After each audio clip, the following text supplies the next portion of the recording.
இந்த உலகத்தில் சில மனிதர்கள் உண்டு. அவர்கள் எப்படி ஒருவன் ஒன்றை செய்தால் அதுக்கு நேராக செய்வான். ஒரு அடி வச்சானா இன்னொரு அடி வைப்பான், அல்லது 2 அடி வச்சானா 2 அடி வைப்பான். என்னை இவ்வளவு ஏமாத்துறானா நான் அவ்வளவு ஏமாத்துவா. ஆனா ஒரு முத்தகி, ஒரு முஹ்சின் யார்? அவன் அநீதம் செய்யப்பட்டால் மன்னிப்பான், அவனுக்கு சிரமத்தை கொடுத்தால் பொறுமை காட்பான், அவனுக்கு கொடுக்காமல் தடுத்து கொண்டால் அவன் கொடுப்பான், அவனை வெட்டி வாழ்ந்தால் சேர்த்து வாழ்வான். ரசூலுல்லாஹி ஸல்லல்லாஹு அலைஹி வஸல்லம் அதனால் தான் சொன்னார்கள், சில்மன் கதஅக், உன்னை வெட்டி வாழ்பவனை சேர்த்து வாழ். வஅதி மன் ஹரமக், உனக்கு தடுத்து கொண்டவனுக்கு நீ கொடு. வஅஃபு அம்மன் ஸலமக், உனக்கு அநீதம் செய்தவனை மன்னித்து விடு. இன்னைக்கு நீங்க மன்னிங்க, அல்லாஹ் உங்களை மன்னிப்பான்லாம் சொல்லவே இல்லை.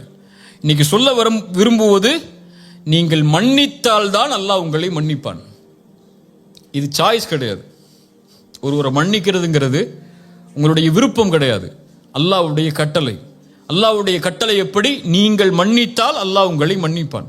ரசூலுல்லாஹி ஸல்லல்லாஹு அலைஹி வஸல்லம் சொன்னார், யக்ஃபிரு, நீங்கள் மன்னியுங்கள், அல்லாஹ் உங்களை மன்னிப்பான். நான் விரும்பினால் மன்னிப்பேன், விரும்பவில்லை என்றால் மன்னிக்க மாட்டேன் என்றால், இதே நிலையை அல்லாஹ் நாளை மறுமையில் எடுத்தால்,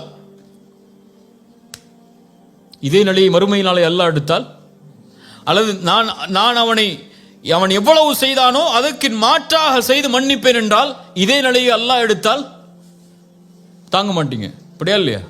இப்ப நான் ஏன் மன்னிக்க வேண்டும் என்று நீங்க சொல்லிட்டாலே, நான்கிற வார்த்தை மேல வந்துட்டாலே நீங்க என்ன நினைச்சுக்கிறீங்க? நான் மேல இருக்கிறேன், அவன் கீழே இருக்கிறான்னு நினைச்சுக்கிட்டீங்க.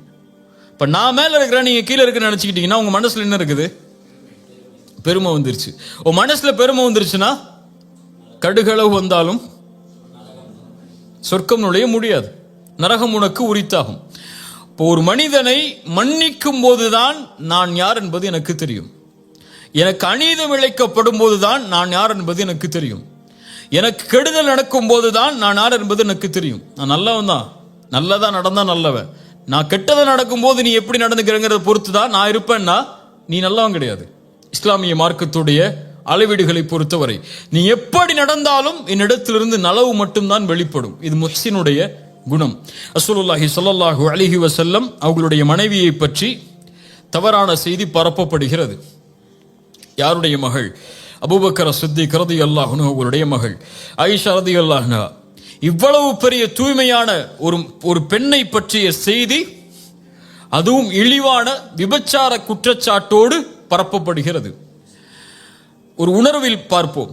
என் சகோதரியை பற்றி ஒருவர் தவறான செய்தியை மக்களிடத்திலே பரப்புகிறார். இந்த நிலையில், அல்லது உங்களுடைய வீட்டில் இருக்கக்கூடிய ஒரு பெண்ணை பற்றிய தவறான செய்தியை ஊர் முழுக்க பரப்புகிறார்.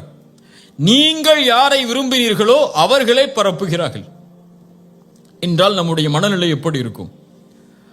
எப்படி இருக்கும்? அவன் உயிரோடையே இந்த பூமியில இருக்கக்கூடாதுங்கிற அளவுக்கு நம்ம கோவம் வந்துடும். அப்படியா இல்லையா?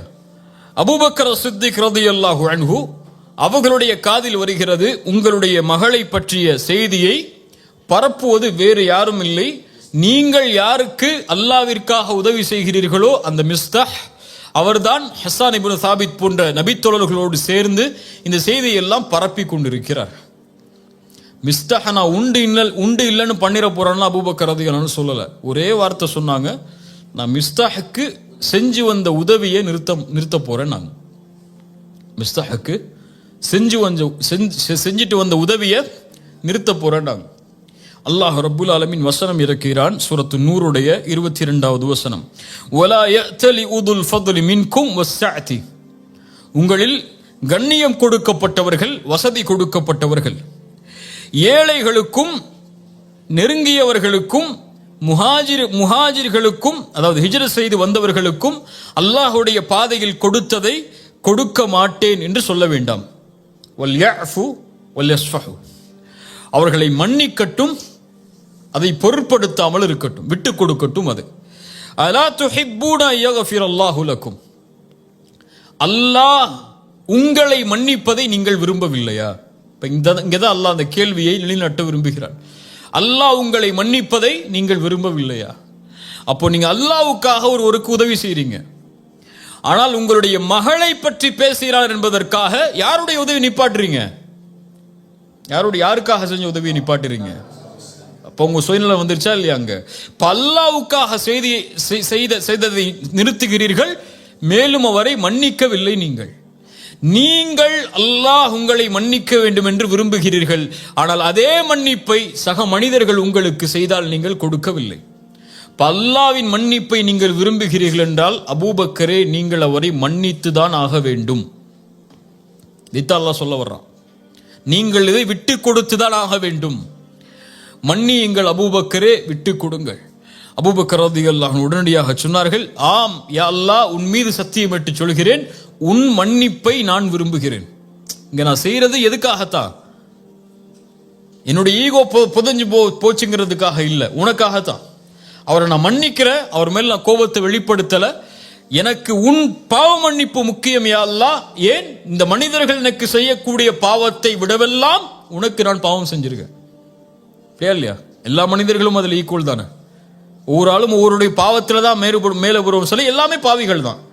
ஆதமுடைய பிள்ளைகள், அல்லாஹ் பாதுகாத்த நபிமார்களை தவிர பெரும் பாவங்களை விட்டு விலகியவர்கள் அவர்கள். மற்றபடி மனிதர்கள் எல்லோரும் பாவிகள் தான். எல்லோருமே அதற்கு உரித்தானவர்கள் தான் அல்லாஹ்வுடைய மன்னிப்புக்கு. எனக்கு அல்லாஹ்வுடைய மன்னிப்பு தேவைன்னு யாரா சொல்ல முடியுமா? எல்லாருக்கும் அல்லாஹ்வுடைய மன்னிப்பு தேவை. உனக்கு அல்லாஹ்வுடைய பாவ மன்னிப்பு வேண்டும் என்றால் நீங்கள் மன்னியுங்கள். அபூபக்கர் சொன்னார்கள், யா அல்லாஹ், நான் அதை விரும்புகிறேன். மிஸ்டர் ஹக்கு, நான் எதை செய்து வந்தேனோ அதை நான் செய்வேன். உடனடியாக சொன்னார்கள், வல்லாஹு கஃபூருர் ரஹீம். அல்லாஹ் பாவங்களை மன்னிப்பதை விரும்புகிறான், இரக்கம் காட்டுவதை அல்லாஹ் விரும்புகிறான். சூரத்து தகாபுனுடைய 14வது வசனத்தில் அல்லாஹ் சொல்கிறான், வ இன் தஅஃபு வ தஸ்ஃபஹு வ தக்ஃபிரு, மன்னித்து விளக்கி அதை நீங்கள் மறைத்துக் கொண்டால், நீக்கிக் கொண்டால், ஃப இன்னல்லாஹ கஃபூருர் ரஹீம், அல்லாஹ் பாவங்களை மன்னிப்பவன், அல்லாஹ் இரக்கம் காட்டக்கூடியவன். இப்ப இந்த வசனங்களில் அல்லாஹ் எதை நிலைநாட்ட விரும்புகிறான்? இஹ்சானை நிலைநாட்ட விரும்புகிறான். இஹ்சான் என்றால் என்ன? நீங்கள் அல்லாஹ் உங்களிடத்தில் நடந்து கொள்ள வேண்டும் என்றால் நீங்கள் படைப்புகளிடத்தில் அப்படி நடந்து கொள்ளுங்கள். குறிப்பாக இந்த விஷயத்தில் நீங்கள் அல்லாஹ்வுடைய மன்னிப்புக்கு உரித்தானவர்களாக ஆக வேண்டும் என்றால் சக மனிதர்கள் செய்த பாவத்தை நீங்கள் மன்னித்தே ஆக வேண்டும். இல்ல பழி தீர்க்கிறதுக்கு மார்க்கம் அனுமதி கொடுத்திருக்கு, நான் பழி தீர்ப்பேன் நீங்க நினைச்சீங்கன்னா, இதே பழி தீர்க்கிறதுக்கு அல்லாஹ்விடத்திலே உரிமை இருக்கு. இதே பழி தீர்க்கிறதுக்கு அல்லாஹ்விடத்திலே உரிமை இருக்கு. இப்ப அந்த உரிமையை நீங்கள் எடுத்துக்கொண்டால் அதே உரிமையை நாளை மறுமையில் அல்லாஹ் எடுப்பான். நல்லா புரிஞ்சுக்கோங்க. பழி தீர்க்கிறதுக்கு உரிமை இருக்கு, சரி குர்ஆன் வசனத்தை பேசுங்க, கைக்கு கை காலுக்கு கால்னா பேசுங்க. இதே விஷயத்தை நாளை மறுமையிலும் அல்லாஹ் தேர்ந்தெடுப்பான். அல்லாஹ் உங்களை நாளை மறுமையில் அதை தேர்ந்தெடுக்க கூடாது என்றால் நீங்கள் தேர்ந்தெடுக்க வேண்டியது மன்னிப்பை. இன்னைக்கு சொந்த சகோதரன் தன்னோடு பிறந்து ஒரே வீட்டில் ஒரே படுக்கை அறையில் படுத்து ஒரே விதமான வளர்ப்பில் வளர்க்கப்பட்ட அத்துணை ஆண்டுகள் வளர்ந்த சகோதரர்கள் இன்று பேசுவதில்லை. ஏன் பேசுறதில்லை? அவங்க மனைவி இவங்க மனைவியை பற்றி சொல்லியிருப்பாங்க, இவங்க அவங்க மனைவியை பற்றி சொல்லியிருப்பாங்க. அதனால என்ன ஆகும்? ரெண்டு பேரும் அவன் எப்படி பேசலாம், அவங்க எப்படி பேசலாம், இதுதான் பிரச்சனைங்க. ஒரு சாதாரண விஷயத்துக்கு நடக்கக்கூடிய பிரச்சனை. என்ன ஈகோ வந்துடும் அவருக்கு? ஏன் மனைவியை பற்றி அவர் எப்படி பேசலாம், அவர் மனைவியை பற்றி நான் எப்படி பேசலாம்? இது ஒரு எக்ஸாம்பிளுக்காக சொல்றேன். நீ எவ்வளோ விஷயங்கள் இருக்கு. அல்லது காசுடைய விஷயமாக இருக்கலாம், அல்லது அப்பாவுடைய சொத்துல அவர் எப்படி கூட எடுத்துக்கிட்டார், நான் எப்படி கம்மியா எடுத்துக்கிறேன், அல்லது ஏன் சொத்தை அவர் எடுத்துக்கிட்டாரு. இப்படி இந்த உலகத்துடைய பொருளாதார விஷயமாக இருக்கலாம். இந்த பொருளாதாரமும் இந்த வார்த்தைகளும் இந்த சண்டையும் எதை முடிவெடுக்கிறது? உன் சொர்க்கத்தை முடிவெடுக்கிறது, உன் நரகத்தை முடிவெடுக்கிறது. உன் மனைவிக்காக உன் குடும்பத்தை பகைத்தால், உன் காசுக்காக உன் சகோதரன் நீ பகைத்தால், உன் காசும் உன் மனைவியும் உனக்கு நரகம். இப்படியா இல்லையா? சொர்க்கமாக நீ மாற வேண்டும் என்றால் இந்த உலகத்தில் உனக்கு என்ன தீமை உனக்கு நடந்தால், உனக்கு கொடுக்கப்பட்டால், உன்னை பற்றி பேசப்பட்டிருந்தால், உன் மானம் அங்கே பாதிக்கப்பட்டிருந்தால், உன்னுடைய சொத்து சூறையாடப்பட்டிருந்தால், இது அனைத்தும் தரைமட்டமாக்கப்பட வேண்டும் மன்னிப்பு என்ற வார்த்தையால். அந்த வார்த்தையை நீ கொடுத்தால்தான், அந்த தன்மையில் நீ வாழ்ந்தால்தான் அல்லாஹ் இந்த தன்மையை எடுத்துக்கொள்வான். ரசூலுல்லாஹி ஸல்லல்லாஹு அலைஹி வஸல்லம் அவர்களுடைய காலத்தில் நடந்த நிகழ்வை பாருங்கள். அபூதர் அல் கிஃபாரி ரலியல்லாஹு அன். அபூதர் அல் கிஃபாரி அரபி, அதுவும் குறைஷி குலத்தை நெருக்கமான அரபி. அரபு என்ற ஒரு அந்த இனப்பற்றிலேயே வளர்ந்தவர்கள். சரியா? ஒரு சபையில் ஆலோசனை நடக்கிறது. அபூதர் அல் கிஃபாரி ஒரு கருத்தை வைக்கிறார். பிலால் இப்னு ரபாஹ் யார்? அடிமையான ஒரு கருப்பு நிறத்து ஒரு அடிமையவர். பிலால் இப்னு ரபாஹ் எழுந்து சொன்னார்கள், அபூதரே, இந்த கருத்தில் நான் மாறுபடுகிறேன். இப்னு சௌதா, கருப்பியின் மகனே, உட்கார் என்றார்கள். அங்க ஒரு தன்மை மேலோங்கிருச்சு. அந்த இனவெறிங்கிற ஒரு தன்மை மேல வந்துருச்சு. கருப்பியின் மகனே என்று சொன்னவுடன் பிலால் அவர்களுக்கு ஏன் அவங்க அதை விட்டு வெளியே வரணும்னு தான் இஸ்லாமுக்கே வந்திருக்காங்க. அந்த கருப்பினத்தை விட்டு வெளியே வந்து மதிக்கப்படணுங்கிறதுக்காக தான் இஸ்லாமியை தேடி வந்திருக்கிறாங்க. இப்போ அதுவே மறுக்கப்படும் போது பிலால் அவர்கள் மனம் துவண்டு விடுகிறார்கள். உடனடியாக பகை பார்த்துக்கலான்லாம் போகல. இந்த பிரச்சனை தீர்க்கப்படணும். நல்ல தன்மையை கவனிங்க. அந்த பிரச்சனை தீர்க்கப்படணும். 2 பேருக்குள்ள பகைமை உருவாயிடுச்சு. அவங்களால முகம் கொடுத்து பேச முடியல. அதுக்கப்புறம் அந்த முகம் கொடுத்து பேசுறதுக்கு யாராவது வேணும். யார்கிட்ட போக முடியும்? ரசூலுல்லாஹ்ட்ட போறாங்க. ரசூலுல்லாஹ்ட்ட போன உடனே நிகழ்வை சொல்றாங்க. அபூதர் அல் கிஃபாரியை கூட்டுவாங்க. ரசூலுல்லாஹ் கூட்டு வந்து சட்டையை பிடிச்சாங்க. அபூதர், பிலால் அவர்களுடைய தாயை பற்றி நீ பேசினாயா? நீ ஜாஹிலியத் அறியாமை கால மக்கள் எதில் இருக்கிறார்களோ அதில் தான் இன்னும் இருக்கிறாய் என்றார்கள். ரசூலுல்லாஹ் சொன்ன உடனே அவங்களுக்கு பட்டுடுச்சு. தப்பு பண்ணிட்டோம். சரியா? தப்பு பண்ணிட்டோம். பெரிய தப்பு பண்ணிட்டோம். நம்மளை மேன்மையா நினைச்சிட்டோம், ஒருத்தரை கீழே நினைச்சிட்டோம். உடனடியாக மதீனாவில் அன்சாரிகள் எல்லோரும் நிற்கக்கூடிய சூழ்நிலை. மதீனாவுடைய இடம் எல்லாரும் பார்க்கறாங்க. எல்லாரும் பார்க்கட்டும் என்று பிலால் அவர்களுக்கு முன்னால் படுத்து சொன்னார்கள், பிலாலே, என் மீது ஏறு. நீ என் மீது ஏறி இந்த மக்களுக்கு நிரூபித்து விடு, நீதான் என்னை விட மேன்மையானவன் என்று. அது நடக்கும் வரை இந்த இடத்திலிருந்து நான் எழுந்திருக்க மாட்டேன் என்று படுத்துக் கொள்கிறார்கள். உடனடியாக பிலால் அவர்கள் எடுத்து அவர்களை கைப்பிடித்து தூக்கி கட்டி அடைத்தார்கள். அவங்களுக்கும் பழி தீர்க்கணுங்கிற நோக்கம் இல்லை. அவங்க தவற உணர்ந்துட்டாங்க. 2 பேரும் சகோதரர்களா மறுபடியும் வாழணுங்கிறதுக்காகத்தான் ரசூலுல்லாஹ்ட்டே அவங்க போனாங்க. இல்ல மறைச்சு அந்த பகையை வேற வகையில வெளிப்படுத்தி இருக்கலாம். ரசூலுல்லாஹி ஸல்லல்லாஹு அலைஹி வஸல்லமுடைய வாழ்க்கையில அவர்களுக்கு பகையாக இருந்த, அவர்களுக்கு எதிரிகளாக வாழ்ந்த மக்காவாசிகளிடத்தில் அவர்கள் நடந்து கொண்ட முறை, தன்னுடைய சாட்சா ஹம்சாவுடைய ஈரக்குலையை கடித்து துப்பிய பெண். ஹம்சாவுடைய இழப்பு ரசூலுடைய வாழ்வில் ரலியல்லாஹு அன்ஹு மிகப்பெரிய இழப்பு.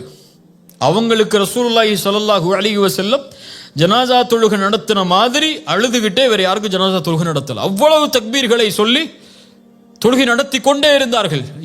அந்த பிரிவு ரசூலுல்லாஹ்வால ஏத்துக்க முடியல. அதுவும் கொடூரமான கொலை செய்யப்பட்டு தன் சாட்சா இறந்தது அவங்களால அங்கீகரிக்கவே முடியல. மக்காவுடைய வெற்றி, 10,000 நபித்தோழர்கள், ஒரு பெரிய படை கையில் இருக்கு, மிகப்பெரிய சக்தியுடைய படை. மக்காவாசிகள் கொஞ்சம் பேர் உள்ள நுழைஞ்சா மக்காவை காலி பண்ணிடலாம், அவ்வளவு பெரிய சக்தி இருக்கு. உள்ள போறாங்க மக்காவுக்குள்ள. எல்லாரும் சொல்றாங்க, இன்னைக்கு ரசூலுல்லாஹ் எப்படி நடந்து கொள்ள போறாங்கன்னு பாருங்கன்னு அழைச்சாங்க எல்லா மக்காவாசிகளையும். யா மஅஷர குரைஷ் மா ததுன்னூன அன்னி ஃபாயிலும் பிக்கும், எப்படி நான் நடந்து கொள்வேன் என்று நினைக்கிறீர்கள்? மக்காவாசிகள் சொன்னார்கள், ஹைரன் அஹுன் கரீம் வபுனு அஹின் கரீம், கண்ணியமிக்க சகோதரனின் மகன், கண்ணியமிக்க சகோதரனின் மகன் நீங்கள்.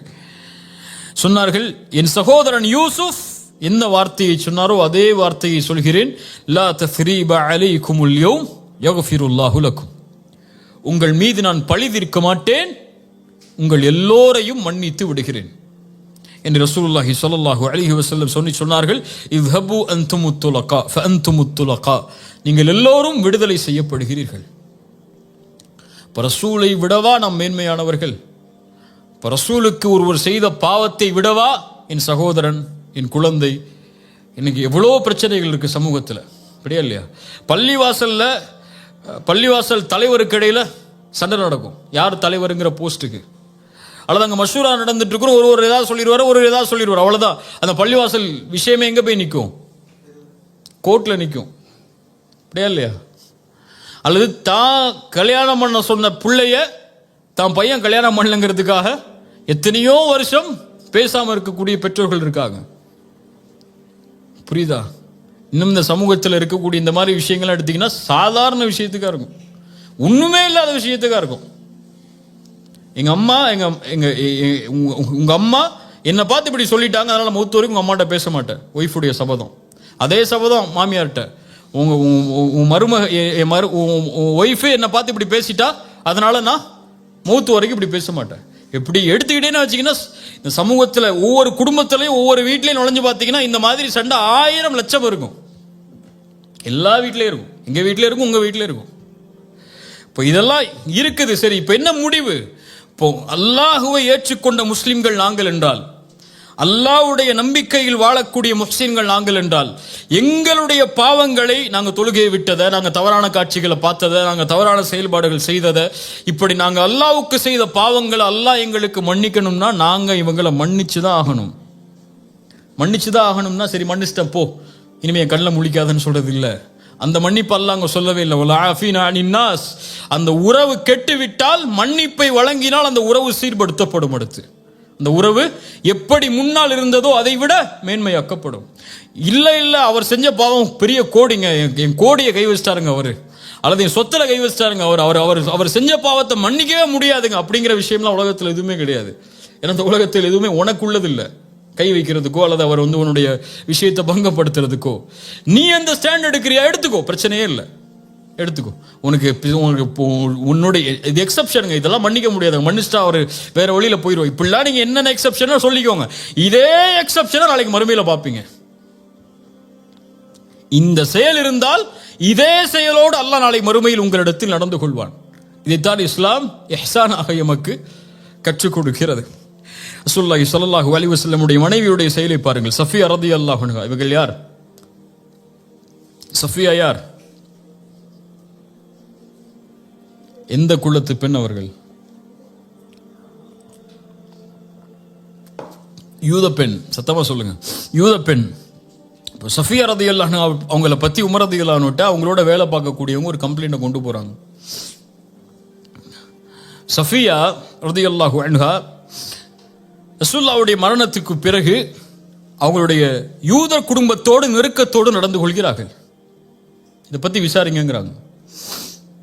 இது நம்மள்ட்ட சொல்லப்பட்டா நம்மளால யாராவது நம்மளை பத்தி, நம்ம கூட இருக்கவங்களை பத்தி யாராவது நம்மள்ட்ட சொல்லிட்டா அப்படியா சரி நான் பாத்துக்கிறேன் அப்படின்னு சொல்லி மனசுல வச்சுப்போம். உமர் ரலியல்லாஹு உடனே கூப்பிட்டாங்க அவங்கள, யாரா இருந்தாலும் வாங்கன்ட்டாங்க. ஒரு கம்ப்ளைண்ட் வந்திருக்கு, முன்னாடி வாங்க. சஃபியா இவர்கள் சொல்வது உண்மையா? சஃபியா ரலியல்லாஹு அன்ஹா சொன்னார்கள், யா உமர், அவர்கள் நான் இஸ்லாமை ஏற்றுக்கொண்டாலும் அவர்கள் யார்தான்? என் குடும்பத்தார்கள். அவர்களை பகைத்து வாழ்வதற்கு எனக்கு இஸ்லாம் அனுமதி அளிக்கல.